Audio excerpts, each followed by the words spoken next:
We had to be added. Okay. I'm not sure if the audio was being recorded there. I know we're still in the middle of C.S. Lewis, but I've been very eager to get to the next section of the Summa Theologica by Thomas Aquinas because there's a concept that we're going to discover that is probably one of the least understood in our day and most important for what's coming, especially with the AI chaos that's going to happen. This is a philosophical concept called simplicity, and it's extremely important. So we're in the treatise on the one God, which is questions 2 through 26. We're looking at now the simplicity of God in 8 articles. We'll get to those in a moment. Ideas in this section. We're going to talk about apophatic knowledge versus cataphatic knowledge. We're going to talk about philosophical simplicity and what it is. The problems of God talk, meaningfulness in conversational inquiry where words will not suffice, or we're talking about the divine here. How can we say anything accurate about it? Naming the unnameable, and how can we know if talking is so fraught with difficulty on this subject? So, apophatic knowledge of God. It's the opposite of cataphatic knowledge, cataphatic theology, which makes positive statements about God like God is love. That's a positive statement. Apophatic approaches only use negative statements. God is not created by another. Why approach divinity and theology in this way? Words and definitions, by definition, limit. That's their nature. God is the subject of our inquiry, but he is unlimited.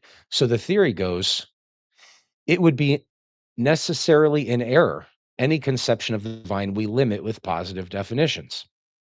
By clearing our minds of necessarily false notions of the divine, it is thought that we might come closer to the essence of God than any other way. Whatever I say positively about God is tainted by the limits of my language and the fact that language is limiting, and we're talking about something that is unlimited. So it's necessarily wrong. So what I need to do, if I'm going to do anything, is get closer to the essence of the divine in my concepts by having negative statements that clear away the stumbling blocks that are in my way by negating wrong ideas. That's the apophatic approach. Aquinian apophata- ap- apophaticism says we may not say accurately what God is. The only accurate statements we can make about God are negations. We may say God is not, like God is not a body, God is not changing, things like that. Apophatic knowledge of the divine is a project of approaching understanding of God through the removal of false ideas about him. The next idea that we're going to get into right away as we start this next section, and I just decided for the first time to make some slides on this because we want to really focus on some of these ideas, and this one particularly, is the philosophical concept of simplicity. As I said earlier, this is an idea that you're going to need to know about that almost nobody knows about today. That is very important for interpreting and understanding some of the most difficult passages in philosophy. um, Plato and Descartes, the weird passages, that paragraphs that people kind of just skip over, like, I don't really know what he's talking about. You have to know this idea to understand those passages. And it turns out that those passages are vitally important, especially with what's coming psychologically in the near future, as everything else that is composite and material starts to be seemingly infinitely, chaotically ungrounding, and you're looking for a way up and a solid foundation. You're going to need to understand what this idea of philosophical simplicity is, the fact that the idea exists, and what that means for other notions. So let's get into this because this is where he starts. Now, we remember when Descartes was proving God's existence, he was saying very clearly, and he had an objector put these words into an objector's mouth. You can't know God through some argument. It's like, yeah, of course not. I can know the fact that he exists, maybe in that very limited, vague sort of way, the fact that he isn't not real or something like that. And, he thinks he can demonstrate that. But after that, what do we need to know about God? Well, the first thing is this concept of simplicity. Okay. So, this is one of the most important, in my estimation, and least commonly understood philosophical ideas today. One cannot understand some of the most important passages of Plato without understanding this idea. One cannot understand the arguments in the third meditation of Descartes without understanding this idea. It's vitally important for that. It is relevant in epistemology, mind philosophy, ontology, theology, all sorts of places, and it's almost never really understood. Ironically, because the word is simple, you'd think it'd be easy. All right, so simplicity. What the heck is simplicity? It's the opposite of composition in a sense. It means no parts. There's no north and south side, no left and right side, no sides. A thing that is simple is not made up of anything separate. It's not made up of any multiplicity. There's no duplicity or multiplicity in it. It's just one essence, one thing. But thingness might be wrong as well. So simplicity is a very strange idea. Simplicity is not composed of parts in any way. So if God is simple, if the essence of the divine is is simple, what that is really is a negation of all the other things. To say, okay, you we attribute to God mercy, we attribute to God justice, we attribute to God power. We on our little globe are looking up at this thing and we're saying, if I look at it this way, there's this word and there's this word and there's this word and I can describe it. But in reality, it's one essence. His justice is his mercy. His knowledge is his power. And all of these things are just different ways of looking at the one simple thing that it is. It is not made up of parts. Okay, let's continue. Let's look a little bit at simplicity in philosophy. We're going to do what we normally do, which is read through the Summa. But I really want to focus on this because if you don't have a capacity to connect with an essence, the floodwaters are rising, and It's gonna it's gonna be your doom. You're not gonna be able to navigate what's coming in the near future if you're not equipped with this weapon of philosophical simplicity, comprehending it and knowing what it means and letting that guide your meditative, intellectual, spiritual journey. You need to know this idea. So, Plato in the Phaedo makes an argument for the immortality of the soul. He relies upon the concept of simplicity when doing it. I have given a very horrible summation of this here. I'm sure in one video or another we've read through the Phaedo, and so you can read through the entire thing. But I made a very short version. Things in italicized paragraphs and sentences are direct quotes. Other things are just paraphrases. But Socrates points out that there are compound or composite things, and they may be supposed to be naturally capable, as of being compounded, of also being dissolved. But that which is uncompounded, and that only, must be, if anything is, indissoluble. So if we're looking for something that's immortal that can't be taken apart, it would have to be in the subcategory of things that are simple. It would have to be in the subcategory of things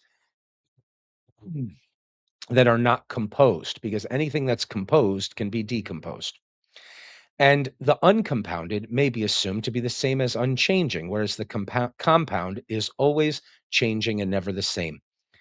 You can go to classes on Plato and Socrates, and you can read through these dialogues, and you can have lots and lots of great discussion where everybody's jumping in and having a great talk about all sorts of arguments in the dialogues. And then you get to this one, and everybody's like, because I'm only taking a few sentences from it, but everybody's like, okay, yeah, Socrates is talking about something. I don't quite get it. We need to understand this idea.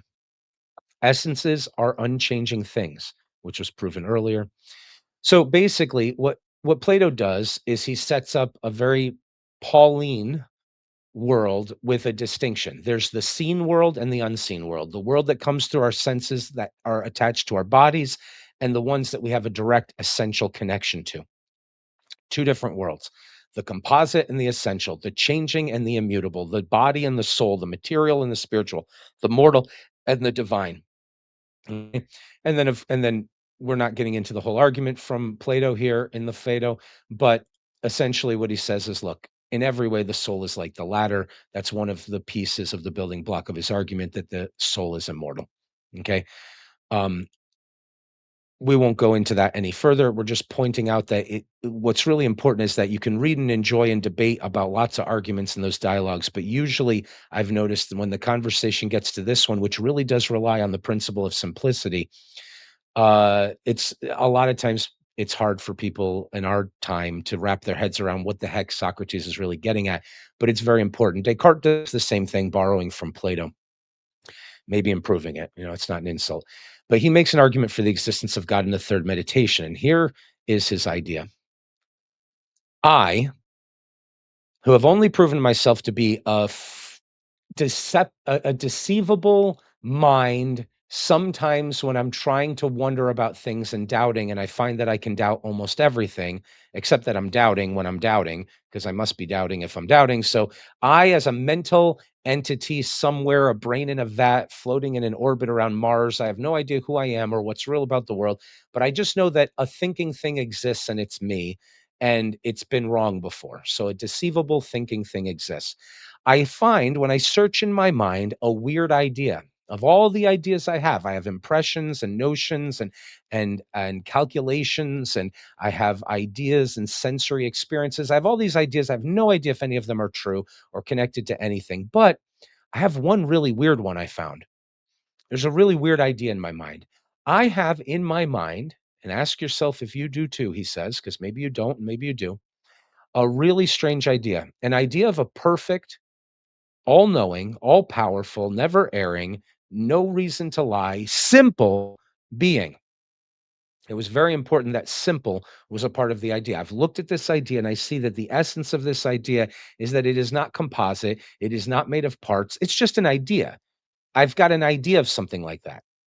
But then he does exactly what Plato does as well, which is makes an empirical commitment. So it's weird that these rationalist thinkers are making empirical commitments, but they're embracing empiricism. These are consummate thinkers. They've got both and with this. And they say, look, I can't have any notion of anything unless it's come to me through some kind of experience.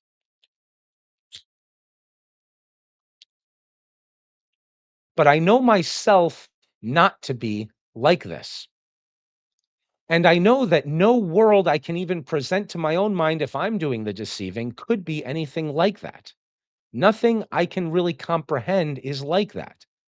Everything must be in a particular place and in a causal nexus and limited and mutable and changing and composite. And that's how my senses work because impressions are made by little bits of giving up a token to make an impression of a thing that's composed of other stuff. That's the nature of all my experience of this world. And I know myself to have been wrong before about things. So I'm not this undeceiving, undeceived, all knowing thing. So where the heck did I get this idea from? Is what Descartes says. Where'd it come from? Right? I mean, I've experienced gold and I've experienced mountains, and I can imagine a gold mountain, but I've never experienced something essential, simple, immutable, unchanging, unlimited, and not lacking anything that is also simple at the same time. And I know I have that idea in my head. I can't deny that it exists as an idea. Just as an idea, it exists there. But that idea shouldn't be able to exist unless there's something like that that I've experienced in some way. Maybe I don't remember. Maybe it put its imprint on me when it created me. My soul is like that as well. You can interpret it in different ways, and we're not going to get into the full Phaedo, and we're not going to get into the full Descartes argument here. But the point was just to give two examples of times when philosophy, in its most important works, are relying on the concept of simplicity. And like I said, this doesn't just apply to theology and the immortality of the soul. It applies to mind philosophy and all sorts of things that are going to be very, very important in the near future. So, what we're going to do now is what we normally do. Oops, is it working or not? Yes, it is. Okay. Nope. Remove that and add that. There we go. What we normally do in these classes is we get into the next reading. So this is the next class. I just wanted to talk a little bit. I normally don't do slideshows and stuff beforehand, but I wanted to talk about the ideas that we're going to be looking at in this next section of the Summa Theologica by St. Thomas Aquinas. And I just remembered that I forgot two things.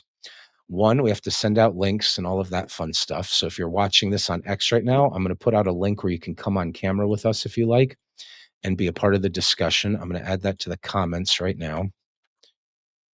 And the second thing I'm gonna do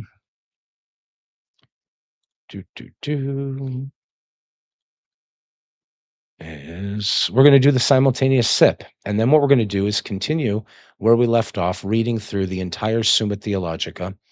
I should probably remind those of you who are here newly that this is our website, and if you DM me, we can find a way, probably $15 a month because this is getting expensive to keep doing. But all of these things are links, and we're going to read through the entire Summa Theologica and look at all these questions. We've already done these first two questions here with all of their sub questions. And if you click on them, everything is a link here. We've got cartoons, we've got graphs, we've got suggested essays that you can write. We'll add them to the website. We have formalized rewritings of the arguments that, excuse me, that Aquinas is making. We have external links to sources, so you can click on this and it'll take you over to the those works there that he's citing or having his objectors cite. These are the videos in the class. We have graphs and all sorts of fun stuff to show the way Aquinas is thinking, blah, blah. So let's turn that off and go back to this. And we're going to do the simultaneous sip. Where are we here? There we go. And get your cup, your mug, your glass. Ooh, I don't have my drink. Oh, uno momento, por favor.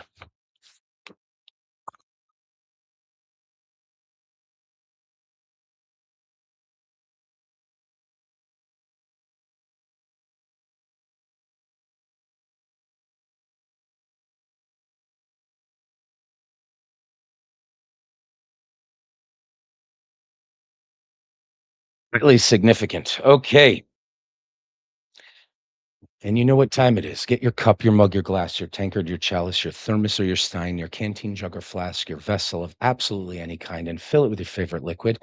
I like coffee, but I'm drinking water today. And join me now for the unparalleled pleasure, the dopamine hit of the day, the thing that makes everything, and literally everything, including philosophical simplicity, even better.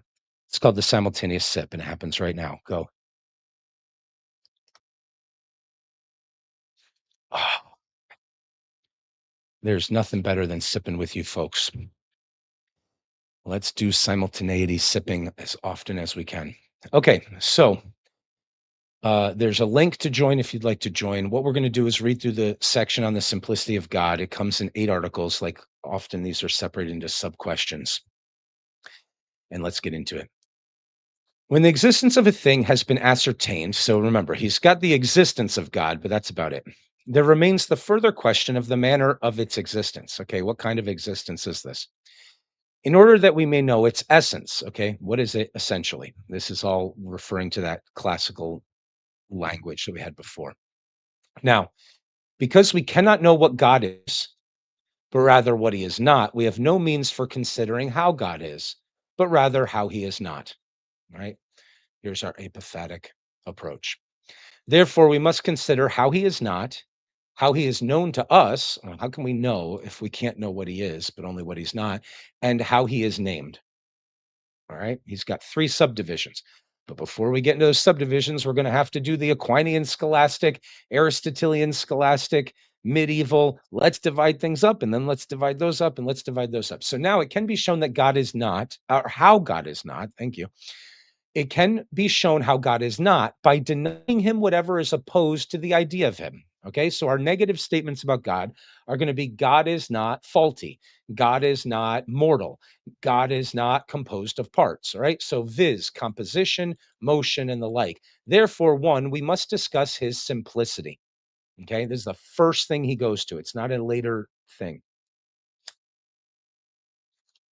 We're going to try, remember, with this apophatic approach, we're going to try to get our minds closer to a correct notion of the divine, not by making positive statements. God is love. Because what do I mean by love? In my limited mortal way of thinking, I might be misunderstanding God by my human lens. So instead of saying positive statements about what God is, what I'm going to say is while I'm trying to think about the essence of God, I'm going to remind myself that he's not made up of parts. I'm going to remind myself that he's not mortal. I'm going to remind myself that he cannot err, right? I'm going to take away things from God. I'm going to negate things that I know don't belong to him. And in that way, sort of be left. And this is actually exactly what Descartes does. He does this. He actually says so in his passage. He says, the point of what we've been doing here is to clear away wrong ideas so that you're as nakedly close to the idea of the divine. And then I can't do anything more for you. God is you are now as close as possible to a divine encounter. And if you want to, and you're looking for it, this philosophy has been clearing away your wrong ideas, not because it can get you to God, but because it can help you get rid of your confusion. And then, if it's possible for you to have a divine connection, let's just sit and experience that for a moment. And so it's a mystical text. The meditations was designed to aid you in having a direct encounter with God, but He has to reach down to you for you to have that. And one of the things that might get in your way is all of your mental stumbling blocks. And so philosophy is thought by the authors to be helping in the way. And it seems like that's relevant to what Aquinas is going to do with his apophatic approach right now. Okay, we must first discuss his simplicity, whereby we deny compositions in him. Okay, it's the opposite of composition, being made up of parts or bits of things that have to come together. This is why you don't require creation by something else. The silly question of, well, who made God? It's like God isn't made. He's not made of parts. Everything else you've ever experienced, and you, maybe sons, your soul, are made of parts. But you have to make things if they're made of parts. They require the explanation for why they're there in that way. That are not composite, that are simple, maybe there's questions about if they are or can they be, and how they could come to be, perhaps in some cases, right? Like, where did this particular soul come from? That might still be a relevant question. You don't just get existence from the fact that the notion is simplistic. But if you have something that is simplistic, you shouldn't be asking stupid, irrelevant questions that have nothing to do with how did I compose this uncomposed thing. The question is just illogical and a waste of your time. Okay, it's a confusion. And because whatever is simple in material things is perfect and a part of something else, we shall discuss his perfection, his infinity, his immutability, unchangingness, and his unity. Okay, so these are the five things we're going to deal with when we're first thinking about this God that we now know exists or have reason to think exists. But we're going to do them one at a time, and we're going to do them apathetically, which means we're going to take away the wrong notions that he is something positive that he isn't, and then sort of kind of get closer to this notion of what he actually is. So let's do it. Concerning his simplicity, there are 8 points of inquiry. Okay, good. So we've divided into 3 and then 2 and then 14 and then 5. And then now this first one we're going to do into 8. So the first one we're going to do right now is whether God is a body. Let's do it. And we could read through this and see what's coming next. We want to ask the question whether God is a body, whether he is composed of matter and form, whether in him there is composition of quiddity, essence or nature, and subject. We're going to understand what all these words mean specifically and to the author, right? Once this video is done, we'll go back to finishing our C.S. Lewis approach on understanding the way the medievals thought about these things and some other sources too. But okay, whether he is composed of genus and difference, whether he is composed of subject and accident, whether he is in any way composite or wholly simple, whether he enters into composition with other things. You might be saying, why are you bringing up all these words to say what? Well, these are all the categories for all the other things we know exist. And so he's going to go in, Aquinas is going to go in and negate. No, he's not like this. He's not like a species. He's not like this. He's not like that. And so then we're going to see what's left in our mind to conceptualize what God is. So whether God is a body, first question. This is a lively debate back then. Okay. Neoplatonists, pagans, this is a live debate, or it was very much then. And I've heard people make these debates now, and it might be unclear in your head. So there may be debate in your head on this. So let's see. Remember that Aquinas always starts with arguments he doesn't believe. So he gives objector 1, objector 2, objector 3, objector 4. These are five things that somebody might say to have the opposite opinion to his. Then he's going to just matter-of-factly state that he thinks the opposite. But that's not his argument. That's not his philosophy. He'll usually quote Aristotle or the Bible or something as an authority that agrees with him that those people are all wrong. And then he gives us his philosophical argument, and then he'll take the time to reply to each objection. Okay, so first we're going to see what he doesn't think. Whether God is a body. It seems that God is a body. For a body is that which has 3 dimensions. The Holy Scripture attributes the 3 dimensions to God, for it is written, He is higher than heaven, and what wilt thou do? He is deeper than hell, and where wilt thou know? And how wilt thou know? The measure of him is longer than the earth and broader than the sea. Okay, so he's taking some poetry from Job, and this objector is saying, look, God has length, breadth, and width. He's taller than this, he's wider than that, he is deeper than this. Okay, so he's obviously body because it belongs to bodies. The concept of bodies to the medievals, they understood, and to others too, philosophically, the concept of body, if it isn't just extension, it is at least extension. Okay, length, breadth, and width, maybe location added to it. But those are the things that you would need to be body. So when this objector is making this argument, he's saying the definition of body is taking up some space. He takes up space. He's taller than this. He's wider than that. He's deeper than this. So therefore, he must be a body. That's the argument he's going to debunk, but that's how the argument's being made. Okay. Objection two. Further, everything that has figure is a body, since figure is a quality of quantity. Okay. You can't have a shape unless composed, and can't have, that's where quantity comes in. You got to be made up of multiple molecules to have a shape, sort of. But God seems to have a figure, for it is written, let us make man in our image and likeness. How can man be made in the image and likeness of God if God isn't sort of shaped like we are?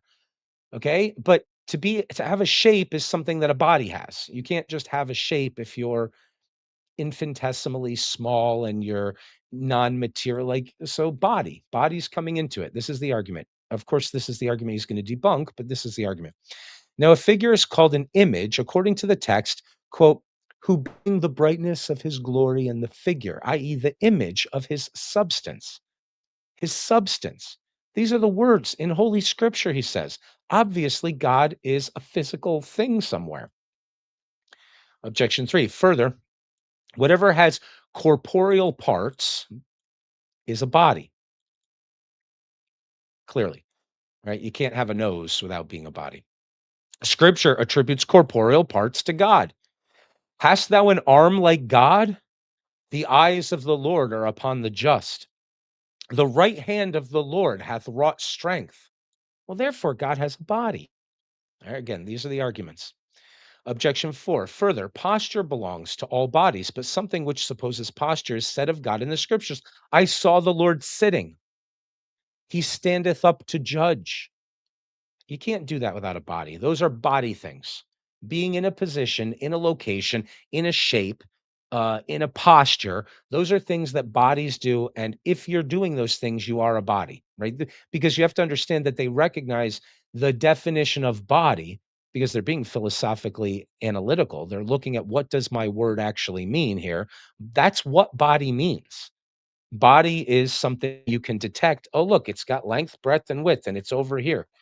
So therefore, if you have length, breadth, and width, and you're over here, you are a body because that's all we meant by body in the first place. It's very important to understand how sophisticated this way of thinking is.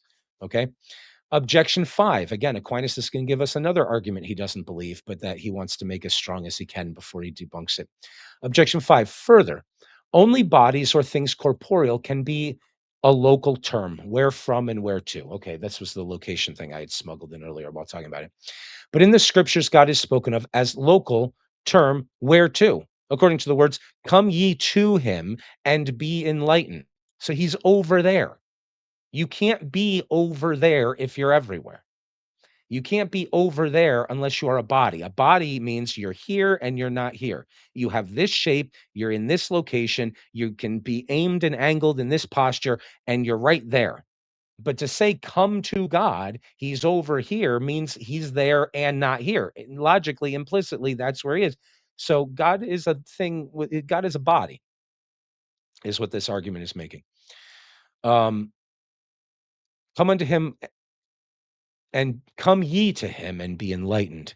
And as a term wherefrom, all they that depart from thee shall be written in the earth. What a verse.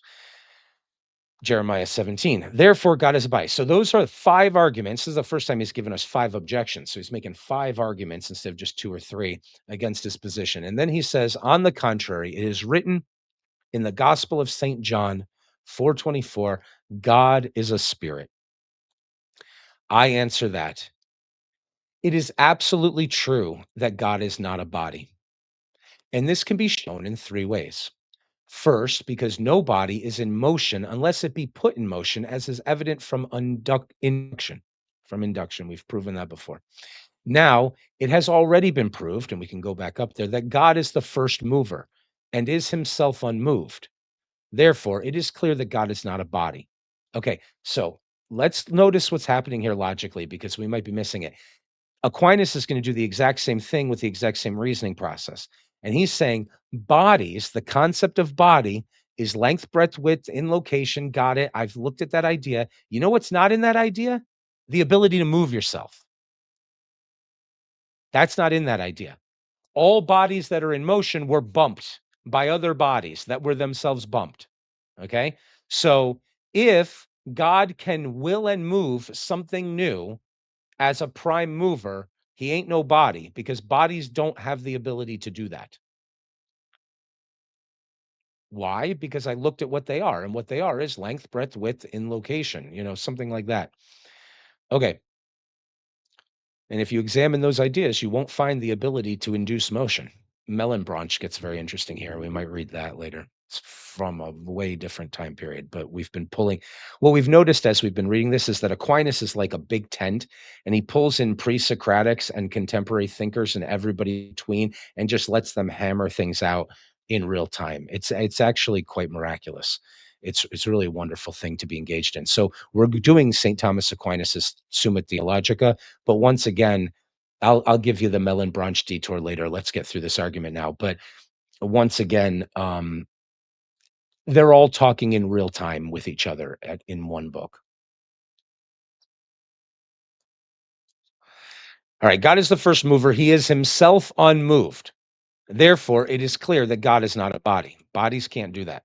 Secondly, because the first being must of necessity be in act and in no way in potentiality. Okay. You can't come into being to create the world. You just have to be actualized fully to be able to make a first movement like that. For although in any single thing that passes from potentiality to actuality, the potentiality is prior in time to the actuality, nevertheless, absolutely speaking, actuality is prior to potentiality. You can't get this ball rolling. Now, this is back to his arguments from the existence of God. All I know is what I know through my senses and scientifically and examining things. And what I know is that it's domino bumping into domino, bumping into domino, bumping into domino, each one sufficiently explaining why it knocks the next one over into the next one. And that's all there is. And that doesn't make any sense. That can't possibly be back to infinity. You to save yourself from the infinite regress of forever things bumping into each other, but requiring more explanation and pushing the question back further, you have to understand that there's a prime mover, that there's something that isn't like that there's something that doesn't need to be bumped in order to make a decision to start the whole thing off. That's what we mean by God. And so, even though it seems to us in our temporal Middle Earth little world where we can do what we're doing, and God bless us for doing it, even though it seems to us that everything is like that, we can just think about it for a second and realize every time I explain X by Y, I'm going back again to something that also requires just as much explanation. And so there's no way to comprehend or understand this world at all unless you say there's something that's not like that. And that's what we mean by God. But that means actuality is primary in all being, and it's God. And God is actual. He's not potential and then comes into being. There must be something like that. Now, this is the definition of God. It's not he's looking at God and discovering God. So when you look at Twitter atheists going, who made God? Who made God? That's the question they have to answer. They have to say, who made the domino that was before the last domino, before the last domino? They can never get there with a commitment that there isn't something like this. It's literally the answer to their question. God is the answer to their question. What we mean by God, Aquinas says, is the thing that ain't like that, because all of those things require explanation. So you're the one stuck in an infinite regress. The it's obviously it's laughable and silly when they do this, but philosophically it's very juvenile. It shows illiteracy in them to not understand the very nature of the definition of what we're talking about. The reason partly why we posit there must be something like that is that we're talking about something that by definition can't be made by anything. Okay. So for whatever it is in potentiality can be reduced into actuality only by something that is in actuality. Now, it has been already proved that God is the first being, just by definition. So there's got to be something like that. That's what we mean by God. Okay. It is therefore impossible that in God there should be any potentiality. But every body is in potentiality because the continuous, as such, is divisible to infinity. It is therefore impossible. Now, just notice what idea is at work here. Okay. While your scientismists are bumping up against the reality that they can't observe things without being observers that are affecting them, and that this thing is infinite in all directions and you can zoom in forever, not just left and right, but right through the microscope. The ancients and the pre-Socratics and the medieval philosophers were just a lot smarter than everybody around you today. We are the retarded offspring uh, of these people, and if you could think as well as they did, you'd be in a much better place. We won't focus on this right now. There's too many great. We might do a second video later with all the digressions that we should be making here, but let's continue. It is therefore impossible that God should be a body. Okay, let's look at that argument. It is therefore impossible that God should have any potentiality, but everybody is in potentiality because it is continuous and that's divisible by infinity. And it is therefore impossible that God should be a body. Okay. Thirdly, because God is so notice God is simple. We're starting to get an idea of what the simplicity idea is. He's not made of parts because you can divide them up infinitely. You say, "No, I get to the atom." Did you? Did you get to the atom? Also, even if it was just two atoms that you were composed of, can you not separate the division? But aren't two atoms that are slightly less distanced from each other in an infinite number of divisions, two different things because they're making themselves felt on each other in two different ways? I mean, it's not as your material is not as simple as you think. You need something that's simple. You need something that's simple to ground any of your knowledge, or you can just bin all your science too. But because there is a God, we can do science. This is all just right here in the text. You can actually understand all of this, and it's not just silly claims. Okay. Thirdly, because God is the most noble of beings, now, it is impossible for a body to be the most noble of beings, for a body must be either animate or inanimate. And an animate body is manifestly nobler than an inanimate body. But an animate body is not animate precisely as body. Otherwise, all bodies would be animate. So obviously, you can separate the idea of animation from a body because not all bodies are animate. Right? They're just taking out any ideas that don't fit in with what this idea of body just really must be. Okay. Therefore, its animation depends upon some other thing, as our body depends for its animation on the soul, the animus, the Greek, right? The animus is what makes you an animal that it moves around, is that you have an animating capacity. And that's what they're calling soul. Let's learn where these words evolved from and what concepts they contain with them. Hence, that by which a body becomes animated must be nobler than the body. Okay, so here's what we got. He's saying, look, God can't be a body because he's the most noble thing. We know that. So, what do we have with bodies? We have animated bodies and unanimated bodies. Well, the animated are more noble. But the thing that animates them is more noble than that, too. And that's not a body. So, no body. That's his third argument. Therefore, it is impossible that God should be a body. Roger, welcome. Hey, buddy. Hello there. Hey, send out some links if you want to, and I'm welcome here. I didn't think you'd be able to be on this early. I've been dying to get into this simplicity argument of the next question in Aquinas for a while. We still have to finish the C.S. Lewis part, but I've been dying to get into this, so I thought I'd make Thanks. a quick Thanks video for for it. reminding me to send the Yeah, links. I will do so now. yeah, excellent. Okay, so let's pause right here for a quick Please second. go on. These arguments are something we're gonna have to pay attention to. There's a lot of digressions. For the first time, I did some slides before the class because there's a lot to talk about here. We've mentioned apathetic approaches to theology. We're going to negate things that are not true of God rather than affirm things of him because our limited language is limited, right? It's finite, the terms we might apply to God. And so by definition, they're wrong to some degree. And so to get closer to God, we're going to try to just get rid of the ideas that are not true of God. And what he's doing first is saying God is not a body. And he's doing that under the heading of saying God is not composed and God is simple. So the simplicity of God is what this section is about. And I wanted to talk about philosophical simplicity because if you don't understand this idea and you're not able to deal with it, the coming AI floodwater nightmares are going to be bad and you're not going to survive them. You need to know this idea, and it's one of the least understood ideas in our contemporary times from all of philosophy, as far as I can tell. So we're just getting introduced to it right now, but it's something that we're going to need to meditate on and think about. We mentioned the Phaedo and Socrates' argument utilizing simplicity to argue for the immortality of the human soul. We talked about Descartes' third meditation argument for the proof of God's existence, which requires it really does require the simplicity aspect. It's not just that he's all powerful and all knowing; he's also simple. The simple essence that is all those things that seem so complicated to me. That's an idea I shouldn't be able to have in my brain because nothing of like bodies and nothing in the world that could come to me through my senses. And I know myself to have been deceived. I am not like that. Where did that idea come from? So that this simplicity idea is going to be important. And I think we'll probably have to do another look at these arguments in this section. And because there's digressions into Mellenbranche and other things that would be worth doing.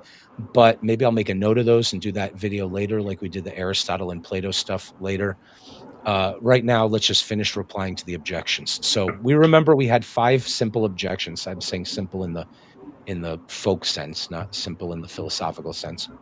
5 easy objections that were made earlier that God does have a body. And so he's going to respond to all of those now. Let's just see what they are. God has a body because he has 3 dimensions as described in scripture. He has a body because only things of quantity can have body, and having a figure requires that you have quantity, which requires that you have a body. And if God's making us in his image, he must have an image. Further, whatever has corporeal parts, but God has hands and eyes and strength and things like that, as poetically described in scripture.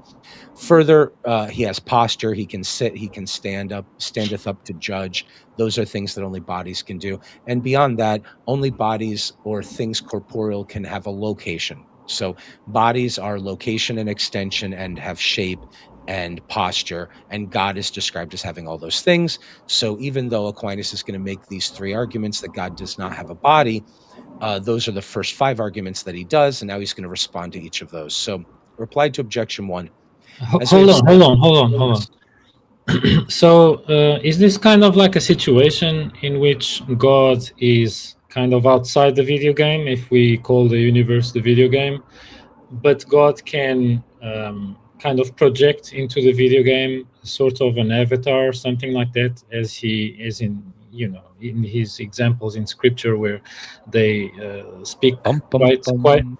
quite literally about the Hit the hand of nail on the God. head. You hit the nail on the head. I was trying to let that revelation slowly be revealed, but you hit the goddamn nail on the head before we got there. If you're stuck in a simulation, in a simulation, in a simulation, in a simulation network, you need to be reading Aquinas because he's telling you about the nature of the essence outside the simulations and your potential connection to them. 100,000 billion percent. There's a reason we're studying Aquinas right now, and you need to know this. And of course, the Aristotelian and all the other stuff we've been looking at. But yep. Yep. And just like infinite divisibility, I mean, the pre-Socratics understood the limits of science. Socrates said, I gave up on scientism because I knew it wouldn't get me to the ultimate truth for exactly and explicitly these same reasons.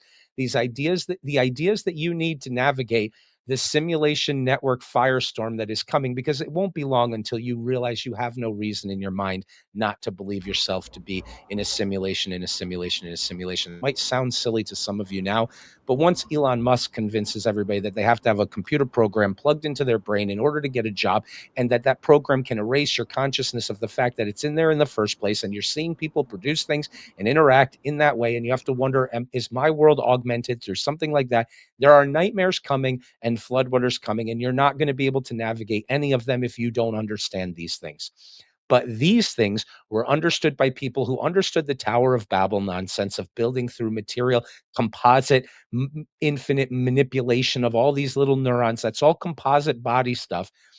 They understood the limitations of this, and they understood the nature of the base reality and your connection to it. And you can have all of that, and you could have from pre Socratic times. And there's reasons we're reading this stuff. So, yes, thank you for tearing the veil away too early, because I think some people might still wonder why the simulation university is doing all of this. But you need to know this if you're going to fly through it. And this is not just an analogy, right? This isn't just like, oh, it's kind of like it's a matrix and God's outside and makes an impression. It's like, no, Aquinas is explicitly talking about exactly that, and so was Plato, and so was Aristotle. And these ideas are not new. What do you think the metaphor of the cave was all about? These ideas are not new. The most serious thinkers didn't have to wait for somebody on Twitter to say, eventually I'll invent something that'll be a little weird, to already imagine that stuff to begin with and come and find a navigation to the truth. Yeah. So Also, think about what happens when our physical body comes to be. So even if we can talk about being born, but even before being born, our body, as in Job is described, is tenderly knitted by God. um, and there's an infinity before us and an infinity of time after us, and as far as we know, physical space might even be infinite.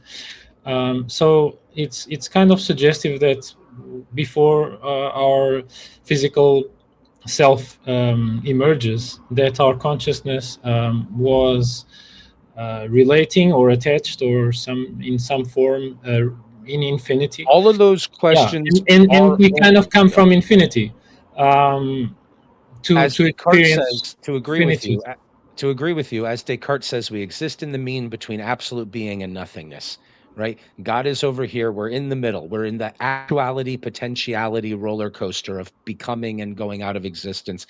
We're definitely in that place. All those other questions you're asking about, is space infinite, is time infinite, all of that other stuff, those are questions that are still open for examination, and we're going to be getting into them. But yes, 100% they're all open. And so who knows so far, but we're going to keep reading and we're going to keep attacking these questions, and we're going to see where we come to on all that. Also, we have such an abundance of myths from ancient Greece, Christianity itself, Hinduism, etc., in which the gods either manifest an avatar in which they descend to this physical realm or earth or whatever you want to call it, or Yeah, Midgard, um, or have descendants that are good point. demigods. So it's kind of like the gods.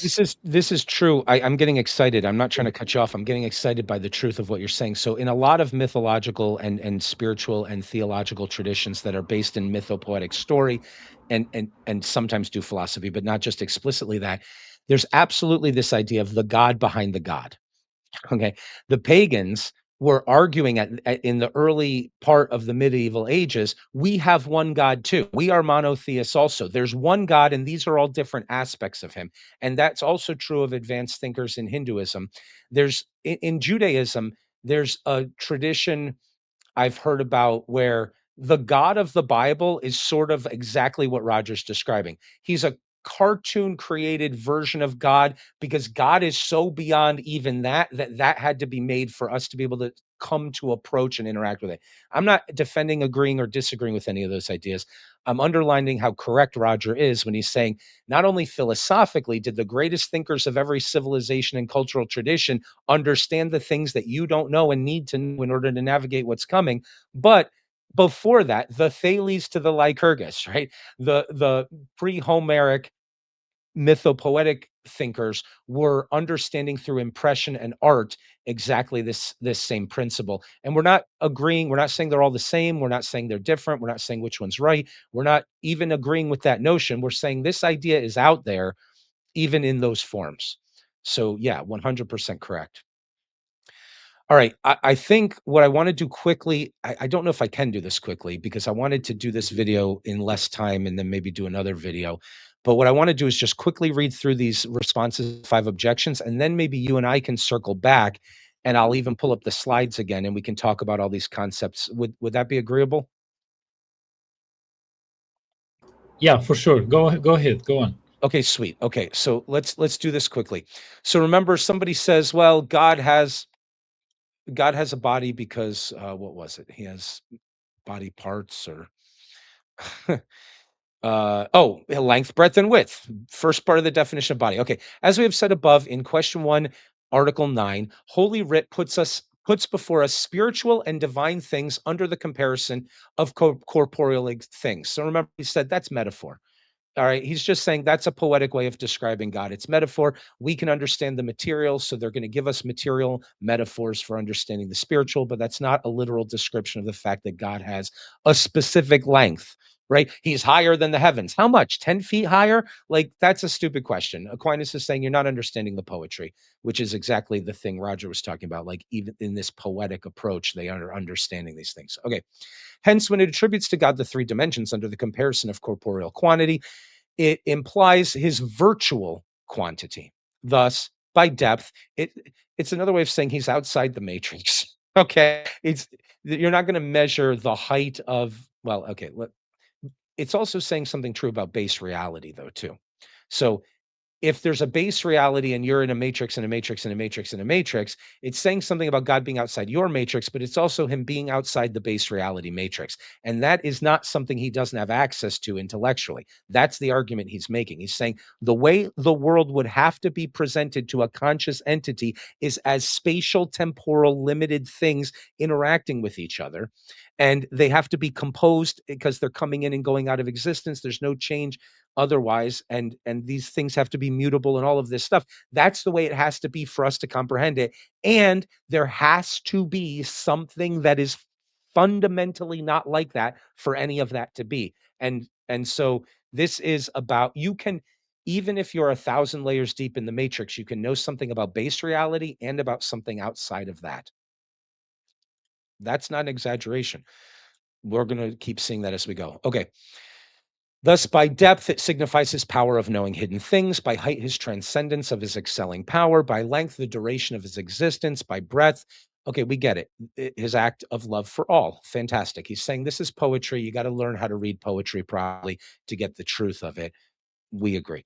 Or, as Dionysius says, by the depth of God is meant the incomprehensibility of his essence. By length, the procession of his all pervading power. By breadth, his overspreading all things, inasmuch as all things lie under his protection. Okay, reply to objection 2. I think these are probably all going to be it's poetry, you moron, but let's see. Man is said to be after the image of God, not as regards his body, but as regards that whereby he excels other animals. Okay, that was actually that. There's literary reason for interpreting the story, which is separating out the parts of creation to say that's the right way to read the poetry here. This is the animal that's not like other animals. Well, the other animals have bodies. Maybe it's our shape is like God's shape. You could read it that way, but let's look at it and see if it could maybe mean something else. Hence, when it is said, let us make man in our image and likeness, it is added, and let him have dominion over the fishes of the sea. So, whatever it is about us that makes us in his image, it's also the quality that makes us authoritative on the earth, in the terrestrial realm. So, he's saying, why are you looking for the shape of your body for that? Or the fact that you have one. Now, man excels all animals by his reason and intelligence. Hence, it is according to his intelligence and reason, which are incorporeal, we'll prove that later, that man is said to be according to the image of God. We can't always deal with everything. We have to reference back to things, but we have enough to do digressions later. Basically, if our mind is running on our cerebral hardware, even though that seems to be the case, fundamentally, mind is something intangible and incorporeal. Yeah, that's exactly right. And they're going to get there. We've seen how sophisticated they are in analyzing what they mean by words like body and mind. 100%. When I think about the concept of what mind is, he says, if you do that properly, you're going to realize that ain't embodied. It can be embodied. You can have it in a body, but that's not the nature and essence of mental things. Okay. We will get into all of that later. There's good reason to think that's correct. But we've already done a year 1 material where we talk about the mind body problem and all that stuff. And we'll have other opportunities to talk about it more. Um, right now, we get his point, and I would say there's a slim minority of philosophers who would disagree with that idea. Even in our age, like there's a very slim minority who would say something like, it's just matter organized and going through processes. Um, there's real problems phenomenologically with that idea. Let's move on. Reply to objection 3. Corporeal parts, if you're on X and you're watching people say like, "Oh, it's not that complicated, like it's evolution and matter and it's making things that think and stuff." That's not what the most advanced, intellectual, relevant, cutting edge philosophers today think. Even today, it's a slim minority, even in academia, which is collapsing, of people who would say something that ridiculous. We just know too much about the mind. We don't have time to go into that more now, but we'll leave that as a promissory note to talk about more later. All right. Reply to objection 3. Corporeal parts are attributed to God in Scripture on account of his actions. And this is owing to a certain parallel. For instance, the act of the eye is to see. Hence, the eye attributed to God signifies his power of seeing intellectually, spiritually, not sensibly. It's not like he has to have a body to see. It's poetry. All he's saying is it's poetry, you morons. We're trying to understand the fact that God is not going to be ignorant of the fact that you did this. He's seeing the acts of the just. Okay, that's how else are you going to put it? It's poetic to make creatures like us in the terrestrial realm able to aim up. But this is also why Aquinas wants to do apathetic instead of cataphatic philosophy, because there's always something untrue about a positive statement. God's eye sees, there's some falsity in that, but it's true. Like the actual thing you're saying is true. There's no falsity in the scripture there. But the idea that he has an eye, you can always break it down into things that have notions in your head that aren't really what apply to the reality that you're going to bring from your terrestrial realm. So what Aquinas wants to do is say, okay, let's not say God has an eye and sees. Let's say he doesn't have a body and sees. Okay, like maybe don't want to even add that, but the idea is we're going to get closer to the idea of God by getting rid of all the wrong ideas of God. And one of them is that he's a composite thing that needs creation. He's not simple, that we're getting to the idea. So So anyway, for all intents and purposes, the physical universe is in at least part of God's sensory system, de facto. We don't know if there is more because we are just in this little tiny branch of the world tree, so to speak. what do you mean by But sensory system? Because maybe yes.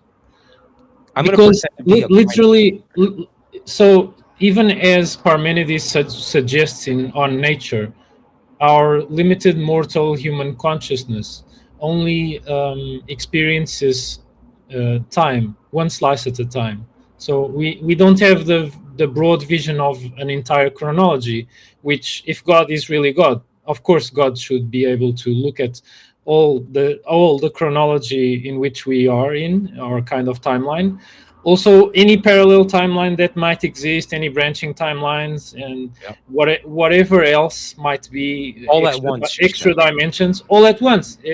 As if it's basically Potter looking at his work, and he sees the entire work all at And once, and that's so he can appreciate it. But good. it's kind of like his work is a part of himself as well, and he's sensitive to everything that is his work. So that's kind of like my way He's of all knowing. saying, yeah, it's kind of like my way of saying omniscience. Yeah, okay, perfect. Okay, brilliant. So Roger is I want to just rewind that and have it all play again what you just said there. You're illustrating exactly what's so difficult about God talking. You're not stumbling over it, but the reason why Aquinas is being so careful is that it's so hard to say i- our concept of witnessing things requires us to exist temporally, right? I'm here, I'm here, I'm here, I'm here in time. This thing happened here. I witnessed it.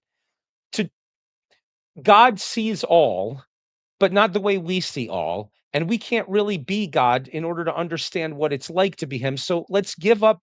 Let's just say, yes, of course, God sees all. Why? Because I negated all the things that he isn't, which is blind and ignorant and deceivable and limited and all that other stuff. And what I'm left with is he sees all, but I can't really understand that. So because I can't understand the unlimited, what I'll do is I'll get rid of the limitations I know don't apply and I'll be left with something else. And we're going to get to God's eternality eventually. We're starting with his simplicity, the fact that he's not made up of parts, but you see how they're all related. Why? They're all related because he's simple. His eternality is his simplicity.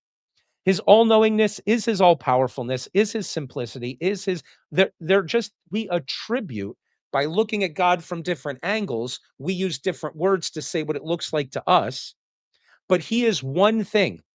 He is not just and merciful. He's just, he's merciful. He is both those things to us because we see them as two different things, but his justice is his mercy. His all-knowingness is his eternality, and they're all one simple same thing.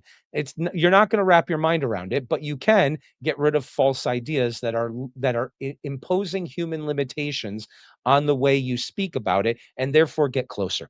And then maybe God is gracious enough to reach down to you, and he can probably cut through all that anyway. But if you're in that position, maybe you're in a better position to hear him. And that's what Descartes was explicitly about when he was doing the same thing.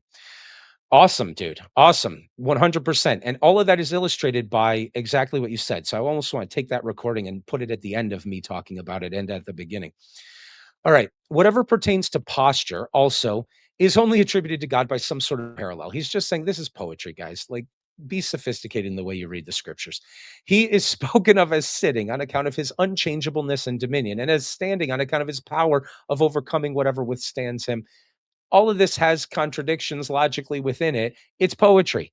Why? Because you can't do the apathetic forever. You can sit here with me, Aquinas, and we can try to do all of this, but you got to talk about stuff. And to talk about stuff, you're going to have to use poetry if it's this type of stuff. That's really what's coming out here, I think. Reply to objection 5. We draw near to God, not because he has a location, because that's a thing of bodies, right? We draw near to God by no corporeal steps, since he is everywhere. But by the affections of our soul and by the actions of that same soul do we withdraw from him. Thus, to draw near to or to withdraw signifies merely spiritual actions based on the metaphor of local motion. Okay. So every one of his objections here makes sense, by the way. And they're saying, look, stop reading literally something that obviously isn't about something that you could even talk about literally in a positive sense. You need poetry to do cataphatic theology, maybe, um, or to do it in a way that attains to the level of Holy Writ. But we can do our little philosophy apathetically and say, God is not a body. God is not this. God is not that. So this is we're going to stop this conversation. We're going to continue the conversation, but we're not going to read any more Aquinas now. But this is our introduction to the notion of simplicity. And I promise you that if we keep reading this and you keep diving into this, the notion of simplicity is one of the tools everybody listening is going to need to navigate the next 35 years and survive. And it's one of the most underrated and unappreciated philosophical concepts. It appears in lots of topics besides theology and besides the philosophy of theology and think and the immortality of the soul. It appears in mind philosophy and all sorts of places. You need to know what the word simplicity means, and we're getting a bare bones introduction to it where it at least means not composed of multiple parts, not a body. All right. So if we have access to ideas of simple things, that can even tell us something about the nature of reality. And those arguments come up in lots of other philosophers. And so we need to know about this idea, and we don't know about it, but Aquinas has now introduced it to us, which is why I was so eager to get to this class, because I knew this was coming. So I'm going to stop there. We're not going to end the recording because Roger got here a little late and he's got a lot to say and we've got a lot to think about. And also things were mentioned, which he never got to witness. So let's see. You've shared something here. Yeah, this is a diagram. This is a diagram of one of the pantheons. So everyone knows about the Greek pantheon. Hold on, it disappeared. Sorry, I added the wrong thing. Yeah. Right. Everyone pretty much knows about the Greek pantheon. How Zeus is the king of the gods and Hera is his consort and queen. Here it's very, very similar to the Greek pantheon. This is the Canaan pantheon. Oh, wait. Yeah. This is everything about our video that we did last night on Plutarch's Lycurgus with the relationship between the deities. Yeah, a bit, because when humans try to think about gods, they inevitably stumble upon things that are not contingent archetypes. Yeah. Okay. It's inevitable.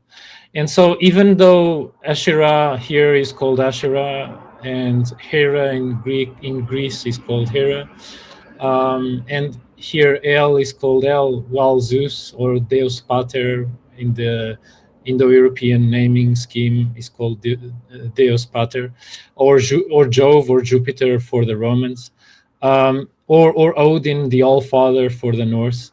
The Hellenistic. central idea of El here and all in the other pantheons is that he is the father of all the others. So the All Father. El, by definition, is the father of all creation here. And when we talk about God, following all these centuries of Hebrew scripture, also Christian scripture that was heavily influenced by many other cultures, Yeah, including Judaism itself, also Zoroastrianism and Hellenism, of back and course. forth. Yeah, back and forth. There has been cross pollination, no doubt. Also, uh, Debate, borrowing, battles, influence, all sorts of syncretism. But despite all the syncretisms and naming schemes and whatever that we might talk about, reality is what it is, all the same. It does not change, literally. We do not change reality by changing how we name it. Archetypes don't really change by how we categorize or classify them. It's kind of like trying to piece or cut a rainbow, and say right. this strip is red, and Yep. someone might cut it differently, and it's kind of arbitrary because it's continuous. The wavelengths vary analogically, with infinite, you know, subdivisions, and probably, archetypes maybe are kind of a gradient from one some All to right. the other. That's why some gods kind of have characteristics in a different pantheon that are shared by another god. It's kind of fluid there. We're trying to get at the truth. Yeah, Now, okay, but so I just want to let the pantheons of antiquity, they were complex, and with the monotheism kind of thing, the Hindus called everything is Brahman, the Jews call everything is Yahweh, or their God without pronouncing the name. Christians as well. So God is the supreme God. There are no other gods. But whatever it is we say, the archetypes must be contained in the God, whatever we say. So polytheism might be a kind of a better way, in a sense, to think about the numinous, the infinite, and whatever it is, because you kind of categorize and partition perhaps the archetypes in different figures, while in monotheism it's consciously aware of all the fact that contained. those were different aspects of the same thing. I think we actually need both. I think we need sometimes to think about things polytheistically in different archetypes, while at other times So it's the it's mirror it's image of what you're better for describing right now is monotheism. exactly the way the scriptures talk about God is just, God is merciful, God is all knowing, God is all powerful. Those are the attributes, the lesser. You're considering El Shaddai and Elohim. You're considering different aspects of the divine as individual personalities being considered at a time. There's a parallel to that. I just want to say to those who are listening, because I know there's a group of people who were listening because they were concerned with the debate between paganism and Christianity, that the reason why we talk so much about paganism here and these pagan ideas is that they're very fitting for some of our other classes. One of the things that we're in the middle of doing in this Aquinas class is reading C.S. Lewis's work on the classical views of paganism and the conversation had between the pagans and the class and the medievals. So we've got Aquinas as the king of the scholastics in the medieval period, but this conversation emerged, rightly as Roger points out, with a lot of agreement.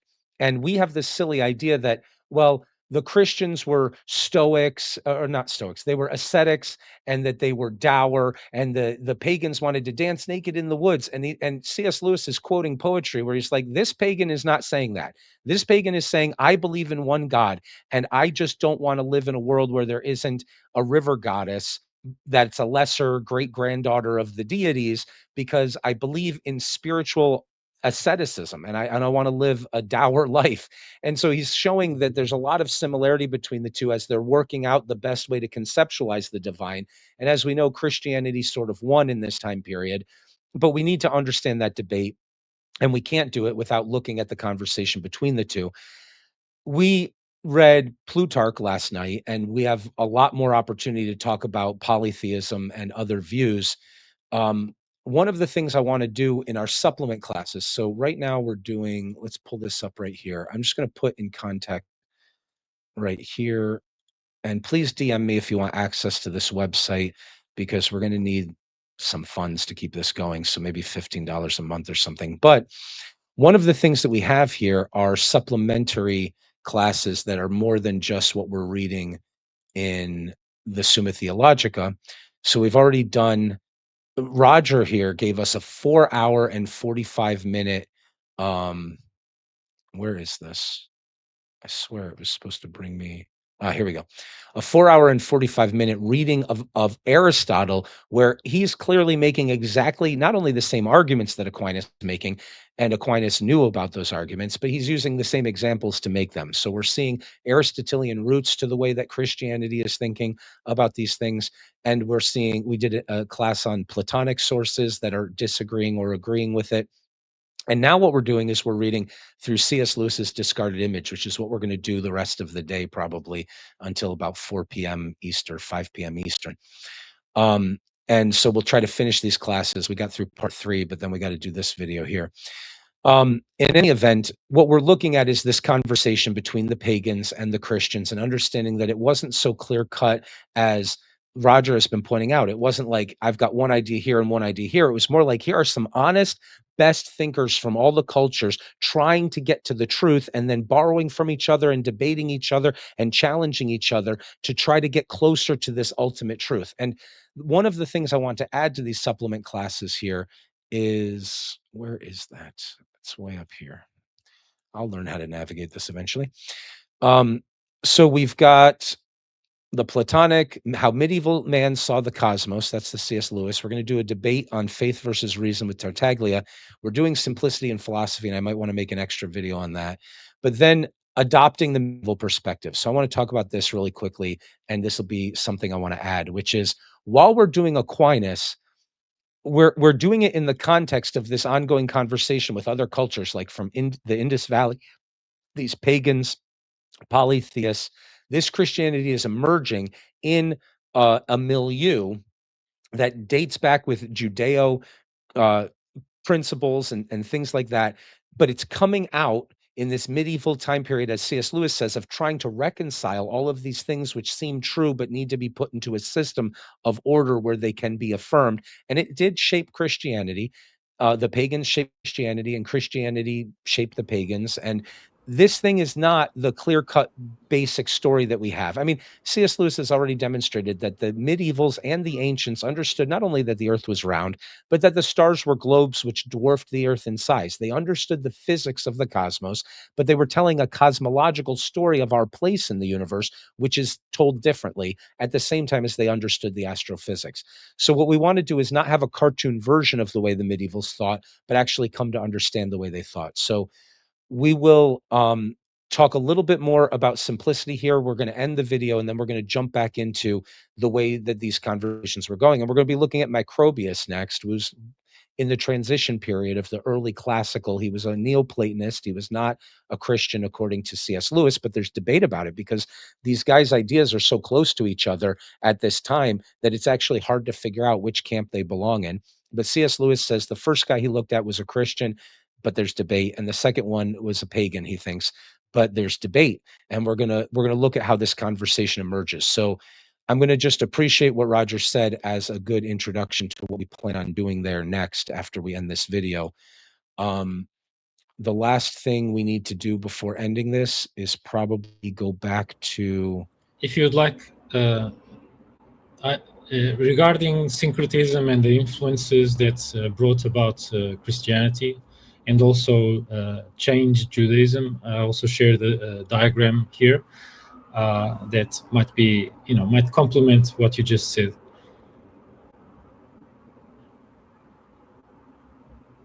Absolutely. So let me add that to stage, remove this, add that. Is this it? Okay, good. Talk to me.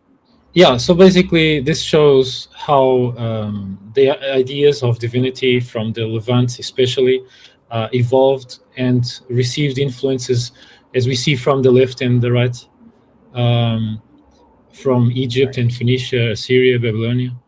Um, Okay.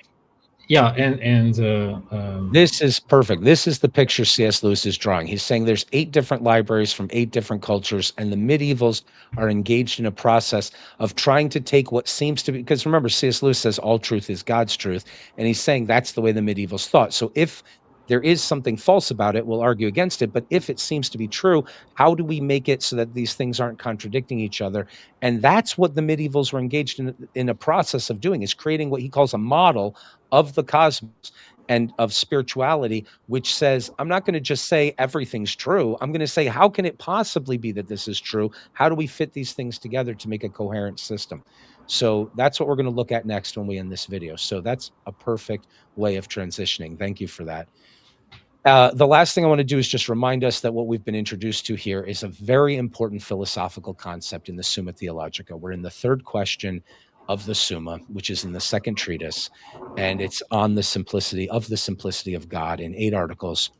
We've looked now at a method that Aquinas is going to use called apophatic knowledge, which is we're going to say not God is love, we're going to say God is not created by another. We're going to use not statements to negate things that God is not to try to get closer to what he is. That's just because words and definitions limit and God is unlimited. So there's always some error, as we've seen in the objections. There's poetic ways of talking about God. God is love, but there's error because humans' conception of love is limited and God's love is unlimited. So when you say God is love, you're wrong, even though you're right. You're only partially right. I mean, it's not that you're wrong. It's not that God isn't love. That would be an apophatic, just wrong statement, right? So it wouldn't be more correct to say God is not love. It would be more correct to say God is love, but I don't understand what that really means. And so I don't really know what God is when I say God is love. And I don't want to fool myself into thinking I have that knowledge, right? So instead, let's not make those statements, says Aquinas. Let's instead know God through what he's not and say God is not a body. God is not composite. God does not require creation to exist. And let's understand how that can be. And then we'll be getting rid of the limitations and we'll at least be getting rid of wrong ideas about God, which can get us closer, but not all the way to actually understanding God. God's going to have to descend to us, probably. And this is something he shares in common with Socrates. This is something he shares in common with Descartes. The greatest thinkers in our tradition and in other traditions have said, look, if we'll bring it back to Hinduism, the tip of the finger cannot touch the tip of the finger, right? The statue is drawn this way because you're not getting the truth if you're just putting it into words. It's something beyond that. So, by clearing our minds of necessarily false notions, this is one path. He's not saying don't do the other also. He's not saying don't read scripture and listen to the poetry and be pointed in the right direction. That he's dealt with in the first treatise. That's all fine. That's all great. But philosophically, we have to do things apophatically, he thinks, because our statements have to be propositions. They're declarative statements. God is this, God is not that. And if we're not going to make errors, we have to just stick to the negation ones because those are the only ones that we can actually say are true. So that's the way he's going to approach it. Not saying the other isn't worth doing also, but just saying that's what we're going to do here because we got to be philosophical. And it's only going to get us so far and it's going to point us at something more. And then hopefully we can make our way. All right. We may not say accurately what God is. We can say God is not X. That's apophatic knowledge. And then the other thing that's really important is philosophical simplicity. This is a notion that applies in realms other than theology, and it's extremely important for navigating your world and understanding things. And you're going to need it. You're going to need it or you're going to die. And it's really soon that day is coming. So there's a reason why we're doing this. Philosophical simplicity, we've been introduced to it by the negation of body to the spiritual concept of the divine. And we're just getting into it and just dipping our toes into it. But this really matters. And it appears in Plato. It appears in possibly the ideas of Socrates, put in the mouth of Socrates by Plato. I think some of them definitely were Socratic. It exists in the third meditation of Descartes. This is all very, very important for our modern thinking as well. Simplicity simply means not composite, not made up of parts, no north, no south, no left, no right. There's no thingness either, probably. It's just not made up of stuff, so it can't decompose. It's as Roger pointed out in the class, very presciently understood immediately, it's connected to eternality. It's connected to all powerfulness. All of these things are what the medievals call attributes because they're really the same thing, but we can't, in our minds, understand any of them as all together. So we go and attribute from facets in a sense. Okay. And we won't go through the examples again. We'll be done with that. And thank you for joining us. We'll be doing another live stream soon, and we will be jumping into more of the C.S. Lewis and some other things. So we'll see you all later. Happy sipping.